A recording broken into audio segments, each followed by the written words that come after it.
afirmo, né, com base no estudo do professor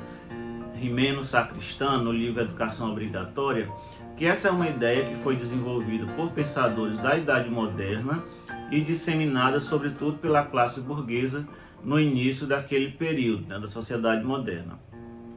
A sociedade burguesa, no primeiro momento, ela acreditava que a universalização da educação, ou educação maciça, seria um instrumento redentor da humanidade, o que o autor chama de otimismo pedagógico, que é uma temática que eu vou estar utilizando também aqui nesse vídeo. Um dos pontos fundamentais para o surgimento dessa ideia, né, romântica, idealista da educação é, como eu falei, os pensadores iluministas, e aí eu cito o livro Emílio, de Jean-Jacques Rousseau, publicado em 1762, isso, uma obra que traz essa ideia, né, na qual ele apresenta a educação como um meio de construir seres humanos plenos e uma forma de fazer seres humanos felizes. Então você consegue perceber aí elementos do que a gente vai chamar aqui de otimismo pedagógico, porque na prática, né, do ponto de vista concreto dos fatos, a educação por si só ela não é capaz de construir seres humanos plenos, ou tampouco de fazer seres humanos felizes. Ela traz contribuições, mas a gente vai ver aqui no decorrer da discussão que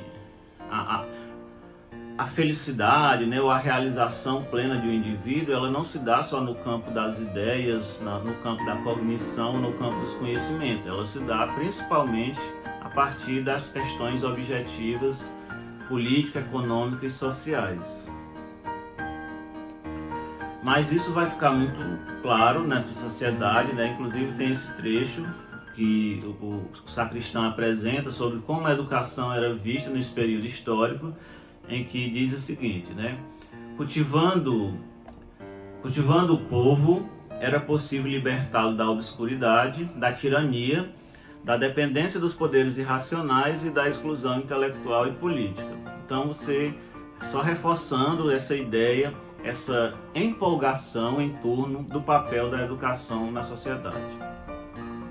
Essa empolgação, ela chega no Brasil, né, na nossa sociedade, na educação brasileira, principalmente no período da redemocratização, né, que é de meados dos anos 1980 para cá, com a Constituição de 88, com a LDB de 1996, então há uma empolgação também, ou um otimismo pedagógico em torno do papel da educação na sociedade brasileira.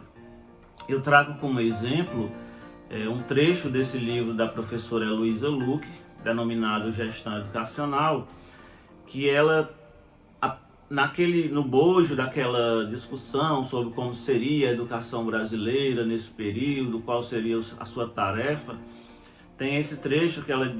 no primeiro capítulo, que ela fala: há um consenso na sociedade brasileira de que o Brasil só dará um salto em seu desenvolvimento e na qualidade de vida das pessoas se promover o mais urgente possível uma qualidade em sua educação. Então você percebe também aí essa mesma ideia que eu venho tratando aqui. Inclusive, só para ilustrar, nesse mesmo livro a autora cita como exemplos concretos os casos dos países, né, Japão e Coreia do Sul, dando a entender de que o grande desenvolvimento econômico, político, social que esses países tiveram ali no século XX teria sido impulsionado pela educação.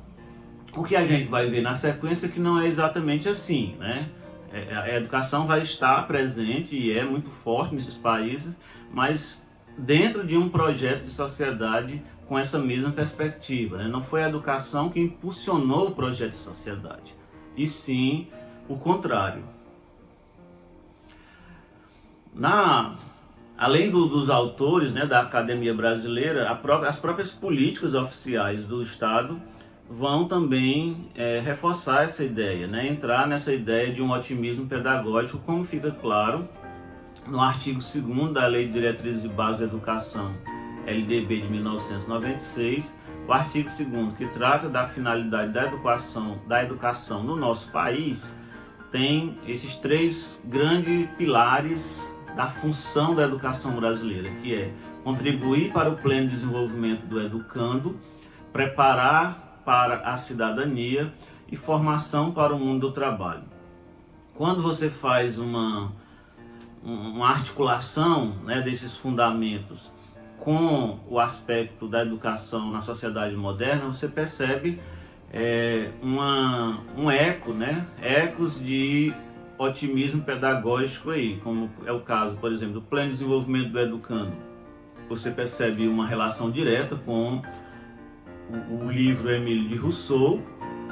a cidadania, que é um elemento muito forte na Revolução Francesa, né? Essa cidadania fundada em direitos sociais, direitos políticos, direito civil, e a formação para o mundo do trabalho também é muito marcante desse período nas políticas econômicas, principalmente ali a partir das primeiras décadas do século XX, como fica claro aí no artigo 23 da Declaração Universal dos Direitos Humanos, né? Aquela história da formação para o pleno emprego, que se esboçou, né, em algumas nações naquele período, mas que de fato nunca ocorreu em larga escala no mundo e diminuiu bem mais nas últimas décadas com o surgimento, né, das políticas econômicas neoliberais, no Brasil, por exemplo.